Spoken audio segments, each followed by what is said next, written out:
Hi hello வணக்கம். இது உங்கள் ரிவ்யூ தமிழ் சேனல். எங்களோட சேனலை நீங்கள் இதுவரையும் சப்ஸ்கிரைப் பண்ணலைன்னு சொன்னால் சப்ஸ்கிரைப் பண்ணிட்டு இந்த வீடியோ நீங்கள் பாருங்க. இந்தியன் வீடியோவில் நாங்கள் பார்க்க போகிற விஷயம் என்னன்னு சொன்னால், ஒருத்தர் என்னென்று அவர்கிட்ட செல்ஃப் டெவலப்மெண்ட்டை இம்ப்ரூவ் பண்ணலாம். அவர் தனக்குரிய சுய வளர்ச்சியை என்னென்றவர் அடையாளம் காணலாம், அல்லது அதை அவர் உம், வளர்ச்சி செய்யறதுக்கு என்ன வகையான விஷயங்களை கையாளுறோம் என்று சொல்லி நாங்கள் அண்டை பார்க்க போறோம். உதாரணமா பார்த்தோம்னு சொன்னா, இப்ப செல்ஃப் டெவலப்மெண்ட் என்னன்னு பார்த்தா, ஒருவர் தன் திறமைகளை அதை விட அவற்ற அறிவு நிலைகளை, அவற்ற மனநிலை, ஒழுக்கம், மற்றது அவற்ற வாழ்வியல் போக்குகள் எல்லாத்தையுமே உயர்த்தி கொள்றது தான் நாங்க செல்ஃப் டெவலப்மெண்ட் என்று சொல்லுவோம். இந்த செல்ஃப் டெவலப்மெண்ட் ஒவ்வொருத்தருக்கும் ஒவ்வொரு விதமா போகும். சிலருக்கு ஒரு குறுகிய காலத்துல தங்களை தாங்களே டெவலப் பண்ணி கொள்வாங்க. அப்படி இல்லைன்னு சொன்னா சிலர் கொஞ்சம் டிலே ஆகலாம். அண்ட் ஒவ்வொருத்தருக்கும் இருக்கிற கெப்பாசிட்டி ஒரே அளவா இருக்காது. ஒவ்வொருத்தருக்கும் வேறு வேறு வகையான கெப்பாசிட்டி இருக்கிறதால ஒவ்வொருத்தருக்கும் உரிய செல்ஃப் டெவலப்மெண்ட் டைம் பீரியட் வேறுபட்டு காணப்படலாம்.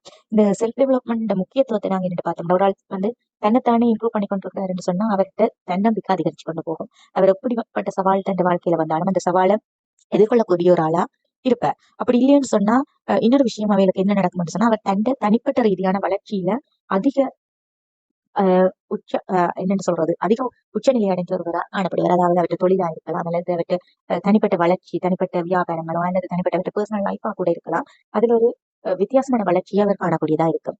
அதை போல அவருக்கு நல்ல உறவுகள் கிடைக்கும். ஒருத்தர் தன்னைத்தானே செதுக்கி கொண்டிருந்தாருன்னு சொன்னா அவரை சுற்றி இருக்கிறார்கள் தாங்களாவே அவர் தேடிக்கொள்ற ஒரு நிலைமை உருவாகும். இந்த செல்ஃப் டெவலப்மெண்ட்டுக்கு நாங்க செய்ய வேண்டிய விஷயங்கள் என்னன்னு சொல்லி பார்த்தோம்னு சொன்னா, நாங்க ஒவ்வொரு நாளுமே நாங்க அப்டேட் பண்ணி கொண்டிருக்கணும். என்ன எங்களை சுத்தி என்ன நடக்குது, அல்லது உலகத்துல என்னென்ன நடக்குது, என்ன விஷயங்களை நாங்க புதுசா அறிஞ்சு கொள்ளலாம், எங்களை நாங்களே அப்டேட் பண்ணி கொண்டு இருந்தோம்னு சொன்னா நாங்க இலக்குவாக எங்களை நாங்களே வளப்படுத்திக் கொள்ளக்கூடியதா இருக்கும். அதை விட எங்களுக்கு புது புது திறமைகளை அறிஞ்சு கொள்ளலாம், அல்லது டிசைனிங்கா இருக்கலாம், அல்லது ரைட்டிங், என்னவாகவும் இருக்கலாம். எங்களுக்குள்ள கன திறமைகள் ஒழிஞ்சிருக்கும். அந்த திறமைகளை எல்லாம் நாங்க வெளிக்காட்டி கொண்டோம் என்றாலும் எங்களுடைய செல்ஃப் டெவலப்மெண்ட் அதிகரிக்கக்கூடிய வாய்ப்புகள் காணப்படும். அதை விட நாங்க டைம் மேனேஜ்மெண்ட்ல சரியானவங்களா இருக்கணும்.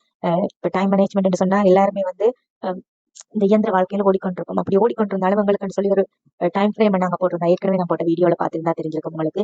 நேரத்தை எப்படி நாங்க முகாமைத்துவம் பண்ணலாம், அல்லது அந்த நேரத்தை நாங்க எப்படி மிச்சப்படுத்தலாம்னு சொல்லி அதுல இருக்குது. அப்படி நாங்க எங்களோட நேரம் முகாமத்துவத்தை சரியா நாங்க கடைபிடிச்சோம்னு சொன்னாலே எங்களுக்கு அது வாழ்க்கையில ஒரு வெற்றியாத்தான் இருக்கும். அதை விட நாங்க எங்களுக்குள்ள சில விஷயங்களை நாங்களே ஒரு பாசிட்டிவ் வைப்ஸோட இருக்கணும். எந்த நேரமுமே நாங்க பாசிட்டிவா திங்க் பண்ணி கொண்டிருக்கணும். எங்களுக்குள்ள எதிர்மறை சிந்தனைகள் வாரதை நாங்க குறைச்சு கொள்ளணும். அதை விட நாங்க ஒவ்வொரு நாளும் செய்யற விஷயங்களை நாங்க இரவுலையோ அல்லது அடுத்த நாள் விடியலையோ நாங்க என்ன விஷயத்தை செய்தனாங்கன்னு சொல்லி எங்களை நாங்களே அப்டேட் பண்ணி கொண்டிருக்கணும். எங்களுக்குள்ள சில வேலைப்பழக்கள் இருக்கலாம், அல்லது வீட்டுல பிரச்சனை அப்படின்னு சொல்லி எங்களுக்குள்ள நிறைய பிரச்சனை இருக்கும். அப்படியான பிரச்சனைகளை எல்லாம் நாங்க விட்டு விலகுறதுக்காண்டி எங்களை நாங்களே தியானத்துக்குள்ள உட்படுத்தி எங்களோட மனநிலையை ஒருங்கிணைச்சு கொண்டு வந்தோம்னு சொன்னாலும் எங்களுடைய செல்ஃப் டெவலப்மெண்ட் இலகுவாக வளமாகக்கூடிய சந்தர்ப்பம் இருக்குது. எல்லாத்தையும் விட நாங்க எங்களோட உடல் ஆரோக்கியத்துல அக்கறையா இருக்கணும். ஒருவற்ற உடல் ஆரோக்கியமா இருந்தா தான் அவர் தன்னை எப்படி வளர்த்து கொண்டாலும் சமூகத்துக்கு அது பிரயோசனப்படுத்தக்கூடியதா இருக்கும். அடுத்த விஷயம் என்னன்னு சொன்னோம்னா, நாங்க எங்களுக்குள்ள இருக்கிற சில கோபதாபங்களை எல்லாம் மறைச்சு எல்லாருடைய அன்பா அல்லது அவர்களுக்கு நாங்க உதவி செய்யக்கூடிய மனப்பான்மையோட இருந்து உறவுகளை நாங்க அதிகரிச்சு கொண்டிருக்கணும்.